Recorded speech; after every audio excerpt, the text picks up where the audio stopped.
Hi hello ನಮಸ್ಕಾರ, ಹೇಗಿದ್ದೀರಾ ಎಲ್ಲರೂ? Welcome back to Arya family next blogs. Happy Navratri to all. So ಇವತ್ತು ನಮ್ಮ ಮನೇಲಿ ಗಣಹೋಮ ಇದೆ. ಸೊ ಆ ಎಲ್ಲ ವಿಡಿಯೋ ಕ್ಯಾಪ್ಚರ್ ಮಾಡಿಟ್ಟಿದ್ದೀನಿ ನಾನು. ಯಾಕಂತಂದರೆ ನನ್ನ ಆರ್ಯ ಫ್ಯಾಮಿಲಿ ನೆಕ್ಸ್ಟ್ ಫ್ಯಾಮಿಲಿ ಮೆಂಬರ್ಸ್ಗೆ ಶೇರ್ ಮಾಡಬೇಕು ಅಂತ ಹೇಳೋ ಆಸೆಯಿಂದ ಇವತ್ತಿಂದ 9 ದಿನ ನಮ್ಮ ಮನೆಯಲ್ಲಿ ನವದುರ್ಗೆ ಪೂಜೆ ನಡೆಯುತ್ತೆ. 26th ಆಫ್ ದಿಸ್ ಮಂತ್ ಅಂದರೆ ಸೆಪ್ಟೆಂಬರ್ ಮನೆಯಲ್ಲಿ ಲಲಿತಾ ಪಂಚಮಿ ದಿನ ಪ್ರತಿ ವರ್ಷವೂ ಪೂಜೆ ಮಾಡ್ತೀವಿ ನಾವು. ಏನು ಅಂತಂದರೆ ಮೊದಲೆಲ್ಲ ಸ್ವಲ್ಪ ವೇರಿಯೇಟ್ ಮಾಡಿ ಮಾಡ್ತಾ ಇದ್ವಿ, ಒಂದು ಆಡ್ ಡೇಟ್ಸನ್ನು ನೋಡಿ ನಾವು ಇಡ್ತಾ ಇದ್ವಿ. ಬಟ್ ಈಗ ಏನು ಅಂತ ಅಂದರೆ ನಂದು ಆರ್ಯಾಹಿದು ಡೆಲಿವರಿ ಆದ ನಂತರ ನಾನು ಏನು ಮಾಡ್ತಾ ಇದ್ದೀನಿ ಅಂತಂದರೆ ಎವ್ರಿ ಲಲಿತಾ ಪಂಚಮಿ ದಿನಾನೇ ನಾವು ಪೂಜೆ ಇಡ್ತಾ ಇದ್ದೀವಿ. ಸೊ ನಮಗೆ ತುಂಬಾ ಒಳ್ಳೆಯದಾಗಿದೆ. ಕಂಪ್ಲೀಟ್ಲಿ ಲೈಫ್ ತುಂಬ ಚೇಂಜ್ ಆಗಿದೆ. ಸೊ ತುಂಬಾ ಖುಷಿ ಇದೆ ಆ ವಿಷಯದಲ್ಲಿ. ಮನೆಯಲ್ಲಿ ದೇವಿದು ಮೂರ್ತಿನೂ ಇದೆ, ಹಾಗೆ ಕಟೀಲು ಶ್ರೀ ದುರ್ಗಾ ಪರಮೇಶ್ವರಿ ಅಮ್ಮನವ್ರದ್ದು ಫೋಟೋನ ನಾನು ಮೊನ್ನೆ ಹೇಳಿದ್ದೆ. ನವರಾತ್ರಿ ಟೈಮಿಗೆ ನಾವು ಚೇಂಜ್ ಮಾಡಲೇಬೇಕು, ಯಾಕಂತಂದರೆ ಸ್ವಲ್ಪ ಅದರಲ್ಲಿ ಆ ಬೆಳ್ಳಿದು ಫೋಟೋ ನಮ್ಮದು, ಅದರಲ್ಲಿ ಸ್ವಲ್ಪ ಬೆಳ್ಳಿ ಚೂರು ಕಪ್ಪಾಗಿತ್ತು ಸೈಡಿಂದ. ಅದು ಗೊತ್ತಿಲ್ಲ ಯಾಕೆ ಅಂತ ಹೇಳಿ. ಏನು ಅಂತಂದರೆ ಮೇ ಬಿ ನೀರಿಂದನೂ ಆಗಿರ್ಬೋದು. ಅದಕ್ಕೆ ದೇವ್ರ ಫೋಟೋ ಒರೆಸುವಾಗ ಸ್ವಲ್ಪ ಜಾಗ್ರತೆ ಮಾಡಿ, ತುಂಬ ಒದ್ದೆ ಬಟ್ಟೆಯಲ್ಲೆಲ್ಲ ಒರೆಸ್ಲಿಕ್ಕೆ ಹೋಗಬೇಡಿ ಆಯಿತಾ. ಇದು ಮೇ ಬಿ ನಮ್ಮ ಅಜಾಗ್ರತೆಯಿಂದನೇ ಆಗಿರುತ್ತೆ, ಬೇಜಾರಾಗುತ್ತೆ. ಆ ಥರ ಎಲ್ಲ ನಾವು ಪೂಜೆ ಮಾಡೋ ದೇವರನ್ನ ಯಾವತ್ತೂ ಒಡಕು ಫೋಟೋಗಳನ್ನು ಇಟ್ಟು ಪೂಜೆ ಯಾರೂ ಮಾಡಬೇಡಿ, ಅದು ಯಾವತ್ತೂ ಮನೆಗೆ ಒಳ್ಳೆಯದಲ್ಲ. ಹಾಗೆ ಇವತ್ತು ಫೋಟೋ ಚೇಂಜ್ ಮಾಡಿ ನಾವು ನಿನ್ನೆ ಅಮ್ಮ ಕಟೀಲಿಗೆ ಹೋಗಿದ್ರು, ಅಲ್ಲಿಂದ ಫೋಟೋ ಚೇಂಜ್ ಮಾಡಿ ತೊಗೊಂಡು ಬಂದಿದ್ದಾರೆ. ಸೊ ನಾವೆಂತ ಮಾಡ್ತೀವಿ ಅಂತಂದರೆ ಇವತ್ತು ಅದನ್ನು ದೇವರಿಗೆ ಮೊನ್ನೆ ನಾನು ನಿಮಗೆ ಹೋಮದ ದಿವಸ ತೋರಿಸಿದ್ದೆ ಅಲ್ವಾ, ಹಾಗೆ ದೇವರದ್ದು ಹೋಮದಲ್ಲಿ ಪೂಜೆ ಇಟ್ಟು ಮೊದಲಿನ ಫೋಟೋದಲ್ಲಿರೋ ಕಳೆಯನ್ನು ಭಟ್ರು ಕಂಪ್ಲೀಟಾಗಿ ದೇವ್ರ ಫೋಟೋಕ್ಕೆ ಕೊಡ್ತಾರೆ. ಆ ದೇವ್ರ ಫೋಟೋನ ಮತ್ತೆ ನಾವು ಒಳಗಡೆ ಇಟ್ಟು 9 ದಿನ ಇನ್ನು ಕಳಶ ಸ್ಥಾಪನೆ ಅಂದರೆ ಕಳಶ ಇಟ್ಟಿದ್ದಾರೆ ಅಮ್ಮ ಭಟ್ರ ಪೂಜೆ ಆಗುವಾಗಲೇ. ಇನ್ನು ನಾವು ಡೇ 1 ನವರಾತ್ರಿಯ ಪೂಜೆ ಯಾವ ಥರ ಮಾಡ್ತೀವಿ ಅಂತ ಹೇಳಿ ನೋಡಿ. 9 ದಿನಾನೂ ನಿಮಗೆ ನವರಾತ್ರಿ ಪೂಜೆ ನಮ್ಮ ಮನೇಲಿ ನೋಡ್ಲಿಕ್ಕೆ ಸಿಗುತ್ತೆ. 9 ದಿನನೂ ವ್ಲಾಗಲ್ಲಿ ನಾನು ನಿಮಗೆ ಸಿಗ್ತಾ ಇರ್ತೀನಿ. ಸೊ ಇವತ್ತಿನ ಕಲರ್ ಬಂದುಬಿಟ್ಟು ಎಲ್ಲೋ ನವರಂಗ ಸಾರಿನಲ್ಲಿ. ಸೊ ಇವತ್ತು ನಾನು ಎಲ್ಲೋ ವೇರ್ ಮಾಡಿದ್ದೀನಿ. ಎಲ್ರಿಗೂ ಹ್ಯಾಪಿ ನವರಾತ್ರಿ ಅಂತ ಹೇಳ್ತೀನಿ ಮತ್ತೊಮ್ಮೆ. ಇನ್ನೊಂದು ಏನು ಅಂತಂದರೆ, ನೀವು ಮನೆಯಲ್ಲಿ ದೀಪ ಇಡೋವಾಗ ಈ 9 ದಿನಾನೂ ಜಾವದ ಪೌಡ್ರ್ ಅಂತ ಹೇಳಿ ಸಿಗುತ್ತೆ. ಎಲ್ಲನೂ ದೇವರದ್ದು ವಸ್ತು ಎಲ್ಲ ಸಿಗುತ್ತಲ್ಲ, ಆ ಅಂಗಡಿಯಲ್ಲಿ ಜಾವದ ಪೌಡ್ರ್ ಸಿಕ್ಕೇ ಸಿಗುತ್ತೆ. ಆ ಪೌಡ್ರನ್ನು ಸ್ವಲ್ಪ ನಿಮ್ಮ ದೀಪದ ಬತ್ತಿಗೆ ಹಾಕಿ ಎಣ್ಣೆಯಲ್ಲಿ ಅದ್ದಿ ಫಸ್ಟಿಗೆ ಬತ್ತಿಯನ್ನು ದೀಪದ ಬತ್ತಿಗೆ ಜಾವದ ಪೌಡ್ರನ್ನ ಹಾಕಿ ಮತ್ತೆ ದೀಪನ ಉಡಿಸಿ. ಯಾಕಂತಂದರೆ ಜಾವದ ಪೌಡ್ರ್ ಹಾಕಿ ದೀಪ ಒರೆಸೋದ್ರಿಂದ ನಮ್ಮ ಮನೇಲಿರೋ ನೆಗೆಟಿವಿಟಿ ಅಥವಾ ನೆಗೆಟಿವ್ ಎನರ್ಜಿ ಅಂತ ಹೇಳ್ತಿರೋ ಅದು ದೂರ ಆಗುತ್ತೆ. ಇದು 100% ಸತ್ಯ. ನಮ್ಮ ಮನೇಲಿ ನಾನು ಮಾಡಿದ ಮೇಲೆ ನಮಗೆ ತುಂಬಾ ಒಳ್ಳೆಯದಾಗಿದೆ ಇದರಿಂದ ಅಂತ ಹೇಳ್ತಾ, ಹಾಗೆ ನಿಮ್ಮ ಮನೇಲಿರೋ ಬೆಳ್ಳಿ ಹಾಗೆ ಚಿನ್ನದ ಕಾಯಿನನ್ನು 9 ದಿನಾನೂ ದೇವರಿಗಿಟ್ಟು ಪೂಜೆ ಮಾಡಿ ನೋಡಿ. ನಿಮ್ಮ ಜೀವನದ ಬದಲಾವಣೆ ನಿಮ್ಮ ಕೈಯಾರೆ. ನೀವು ಮನುಷ್ಯರ ಹತ್ರ ನಿಮ್ಮ ಕಷ್ಟ ಹೇಳ್ಕೊಂಡ್ರೆ, ನನ್ನ ಜೀವನದಲ್ಲಿ ಆದ ಒಂದು ವಿಷಯನ ನಾನು ನಿಮಗೆ ಜೊತೆ ಶೇರ್ ಮಾಡ್ಕೋತಾ ಇದ್ದೀನಿ. ಮನುಷ್ಯನ ಜೊತೆ ನೀವು ಕಷ್ಟ ಶೇರ್ ಮಾಡಿಕೊಂಡ್ರೆ ನಿಜವಾಗ್ಲೂ ದೇವತಾ ಮನಸ್ಸು ಇರುವ ಮನುಷ್ಯರು ಹೆಲ್ಪ್ ಮಾಡೇ ಮಾಡ್ತಾರೆ. ಬಟ್ ಗೊತ್ತಿಲ್ಲ, ಈ ಕಾಲದಲ್ಲಿ ಯಾರನ್ನೂ ನಂಬಲಿಕ್ಕೆ ಆಗೋದಿಲ್ಲ. ಹಾಗಾಗಿ ಯಾರ ಹತ್ರನೂ ಬೇರೆಯವ್ರ ಹತ್ರ ಹೇಳ್ಕೊಂಡು ಬರ್ಬೋದು, ಅವಳಿಗೆ ಹಾಗಾಯಿತು ಇವನಿಗೆ ಹೀಗಾಯಿತು ಅಂತ ಹೇಳಿ. ಅದು ಬೇಡ. ನಾವೇನು ನಮ್ಮ ಕಷ್ಟ ಇದ್ರೂ ತಾಯಿ ಹತ್ರ 9 ದಿನಾನೂ ನಾವು ಹೇಳ್ಕೊಳ್ಳೋಣ. ತಾಯಿ ನವದುರ್ಗೆ 9 ದಿನಾನೂ ಭಕ್ತಿಪೂರ್ವಕವಾಗಿ ನೀವು ಪೂಜೆ ಮಾಡಿದ್ದೇ ಆದರೆ ಖಂಡಿತವಾಗ್ಲೂ ಒಲಿತಾಳೆ. ಮತ್ತೊಂದು 9 ದಿನಾನೂ ನಾನು ಅಂದರೆ ಉಪವಾಸದಲ್ಲಿರ್ತೀನಿ, ಹಾಗೆ ಕಾಲಿಗೆ ಚಪ್ಪಲಿ ಹಾಕೋದಿಲ್ಲ. ಇದು ನನ್ನ ಮನಸ್ಸಿನ ಸಂಕಲ್ಪದಿಂದ ನಾನು ಮಾಡಿರೋವಂಥದ್ದು, ಯಾರು ಹೇಳಿರೋವಂಥದ್ದಲ್ಲ. ಅದರಿಂದ ನನಗೆ ಉತ್ತರೋತ್ತರ ಅಭಿವೃದ್ಧಿನೇ ಆಗಿದೆ ವಿನಃ ಹಾಳಂತೂ ಖಂಡಿತ ಆಗಲಿಲ್ಲ. ಕಷ್ಟ ಬರುತ್ತೆ, ಇಲ್ಲ ಅಂತ ಹೇಳೋದಿಲ್ಲ. ಯಾಕಂತಂದರೆ ಅದು ನಮ್ಮದು ಕಷ್ಟ ಅಂತ ಹೇಳೋದು ನಮ್ಮದು ಪೂರ್ವಜನ್ಮದ ಕರ್ಮಫಲ ಅಂತೆ. ಅದನ್ನು ನಾವು ಈ ಜನ್ಮದಲ್ಲಿ ಅನುಭವಿಸಲೇಬೇಕು. ಆದರೆ ತುಂಬ ದೊಡ್ಡದರಲ್ಲಿ ಅನುಭವಿಸೋದನ್ನು ದೇವ್ರ ಪೂಜೆ ದೇವ್ರ ಭಕ್ತಿ ಮಾಡೋದ್ರಿಂದ ತುಂಬ ಕಡಿಮೆಯಲ್ಲಿ ದೇವರು ಕೊಡ್ತಾರೆ ನಮಗೆ. ಅಂದರೆ ಏನು ಹೇಳ್ತಾರಲ್ಲ, ಬೆಟ್ಟದಷ್ಟಿದ್ರೂ ಕಷ್ಟ ಮಂಜಿನ ಹಾಗೆ ಕರಗಿ ಹೋಗುತ್ತಂತೆ ದೇವರ ಭಕ್ತಿ ಮಾಡಿದರೆ. ಸೊ ಅದೊಂದು ನನ್ನ ಜೀವನದಲ್ಲಿ ನಾನು ಕಣ್ಣಾರೆ ನೋಡಿದ್ದೀನಿ. ಹಾಗೆ ನನ್ನ ಅಣ್ಣನಿಗೂ ಒಳ್ಳೆಯದಾಗಿದೆ, ನಮ್ಮ ಮನೆಯವರಿಗೂ ಒಳ್ಳೆಯದಾಗಿದೆ, ತುಂಬಾ ಒಳ್ಳೆಯದಾಗಿದೆ. ನಮಗೆ ಕಷ್ಟ ಕೊಡ್ತಾರೆ, ಅನಾರೋಗ್ಯಗಳು ಬರ್ತಾ ಇರ್ತವೆ. ಅದು ನಾನು ಹೇಳಿದೆಯಲ್ವಾ, ಪೂರ್ವಜನ್ಮದ ಕರ್ಮದ ಫಲ, ಅದು ಸ್ವಲ್ಪ ಅನುಭವಿಸಲೇಬೇಕು. ಬಟ್ ಯಾವುದೇ ರೀತಿಯಲ್ಲಿ ದೊಡ್ಡದು ಯಾವುದೂ ಆಗಲಿಲ್ಲ ನಮ್ಮ ಮನೆಯಲ್ಲಿ ನನ್ನ ಜೀವನದಲ್ಲಿ. ಒಳ್ಳೇದ್ರಲ್ಲೇ ಆಗಿದೆ ಎಲ್ಲನೂ. ಏನು ಆಗ್ತಾ ಇದೆ ಅದೆಲ್ಲನೂ ಒಳ್ಳೇದಕ್ಕೆ ಆಗ್ತಾ ಇದೆ ಅಂತ ಹೇಳ್ತಾ ಇದ್ದೀನಿ. ಸೊ ಇವತ್ತಿನ ಈ ನವರಾತ್ರಿ ಪೂಜೆನ ನಿಮ್ಮ ಜೊತೆ ಶೇರ್ ಮಾಡ್ತೀನಿ. ಕಂಪ್ಲೀಟ್ ವ್ಲಾಗನ್ನು ನೋಡ್ತಾ ಇರಿ. ಹಾಗೆ ಇನ್ನು ಯಾರೆಲ್ಲ ನನ್ನ ವಿಡಿಯೋಗೆ ಸಬ್ಸ್ಕ್ರೈಬ್ ಆಗಿಲ್ಲ, ಬೇಗ ಬೇಗ ಸಬ್ಸ್ಕ್ರೈಬ್ ಆಗಿ ಈ 9 ದಿನದ ವಿಡಿಯೋನ ತಪ್ಪದೆ ವೀಕ್ಷಿಸಿ ಅಂತ ಹೇಳಿ ಕೇಳ್ಕೊಳ್ತಾ ಇದ್ದೀನಿ.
ಭಾಗ್ಯದ ಸರ್ವಲೋಕ ಮಾತೆ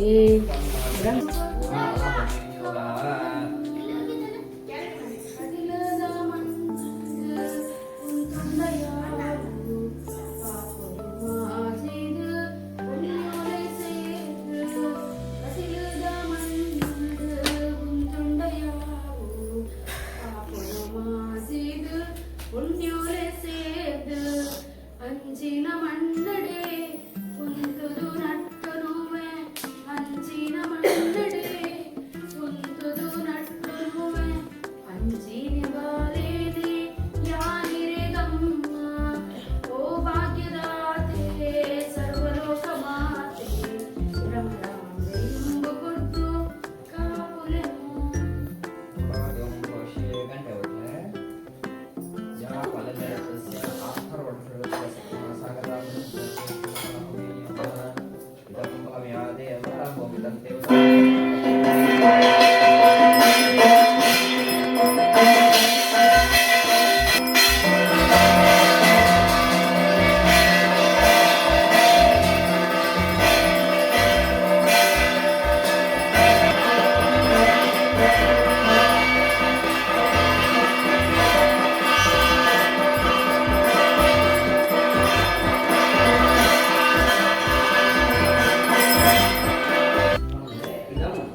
अरिष्टानि प्रणश्यन्ति विद्यानि विहान्ति शान्तिरस्तु शुभमस्तु स्वभावन्तु मङ्गलम्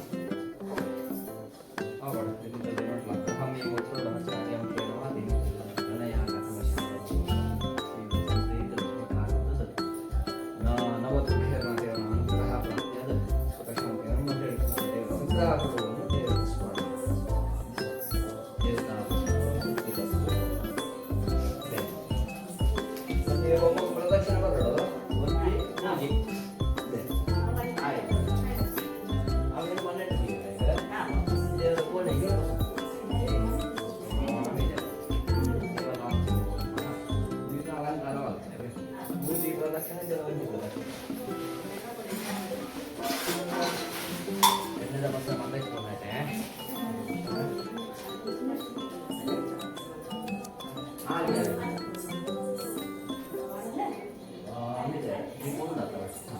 ओम नमो तदन्ताय सहस्रमुखे सहस्रपादाकिहिर्वोरुवाहवे सहस्रनाम्ने वृषाय शाश्वते सहस्रकोटिगदार्णे नमः।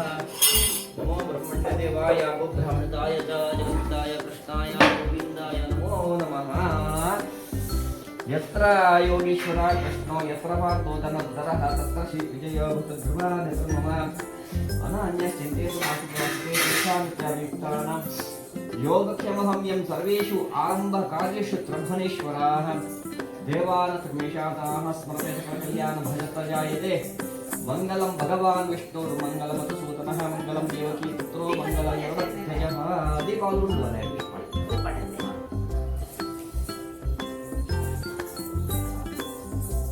mama potong gitu akhirnya potong kita lagi ಬೆಂಬುಕುರ್ದು ಕಾಪುಲೆಮ್ಮ ಓ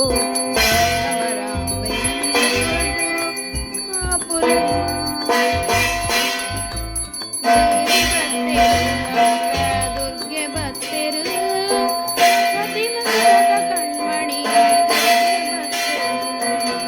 ದೇವಿ ಬತ್ತೆರು ದುರ್ಗೆ ಬತ್ತೆರು ಕಟಿಲ ಕಲತ ಕಣ್ಮಣಿ ದೇವಿ ಬತ್ತೆರು ದೇವಿ ಬತ್ತೆರು ದುರ್ಗೆ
ಪೂಜೆ ಎಲ್ಲ ಆಯಿತು.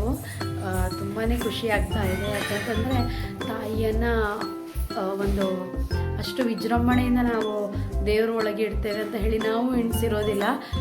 ಇದೆಲ್ಲ ಅಂತ ಹೇಳ್ತೀವಲ್ವ ನಾವು, ಎಣಿಸದೆ ತಾಯಿಗೆ ಯಾವ ರೀತಿ ಪೂಜೆ ಬೇಕೋ ಆ ರೀತಿ ಅವಳು ತಗೊಳ್ತಾಳೆ. ಇದು ನನ್ನದು ಭಕ್ತಿ. ಅದರಲ್ಲಿ ಆ ತಾಯಿಯ ಶಕ್ತಿ ಇದ್ದೇ ಇರುತ್ತೆ. 9 ದಿನವೂ ನೀವು ನನ್ನ ವ್ಲಾಗನ್ನು ನೋಡಿ. ಪ್ರತಿದಿನದ ಪೂಜೆ, ಹಾಗೆ ಪ್ರತಿದಿನ 9 ದೇವಸ್ಥಾನಕ್ಕೆ ನಾನು ಹೋಗ್ತೀನಿ. ಆ ದೇವಿ ದೇವಸ್ಥಾನಗಳು ಯಾವುದು ಅಂತ ಹೇಳಿ ನಿಮಗೆ ನಾನು ಹಾಕ್ತಾ ಹೋಗ್ತೀನಿ. ಹೀಗೆ ಆರ್ಯಾಹಿ ಫ್ಯಾಮಿಲಿ ನೆಸ್ಟ್ ವ್ಲಾಗನ್ನು ನೋಡ್ತಾ ಇರಿ ಅಂತ ಹೇಳ್ತಾ, ಸಬ್ಸ್ಕ್ರೈಬ್ ಮಾಡಿ, ಲೈಕ್ ಮಾಡಿ, ಶೇರ್ ಅಂತೂ ಮಾಡಲೇಬೇಕು. ನಿಮ್ಮ ಫ್ಯಾಮಿಲಿ ಫ್ರೆಂಡ್ಸ್ ಜೊತೆ ಆರ್ಯಾಹಿ ಫ್ಯಾಮಿಲಿ ನೆಸ್ಟ್ ವ್ಲಾಗ್ ಅಂತ ಇದೆ, ಅದರಲ್ಲಿ 9 ದಿನ ನವರಾತ್ರಿನೂ ಆಚರಣೆ ಮಾಡ್ತಾ ಇದ್ದಾರೆ ಅಂತ ಹೇಳಿ ತಿಳಿಸ್ಕೊಡಿ ಅಂತ ಹೇಳಿ ಇವತ್ತಿನ ಈ ದಿನದ ವ್ಲಾಗನ್ನು ಮುಗಿಸ್ತಾ ಇದ್ದೀನಿ. Thank you all, love you all, bye.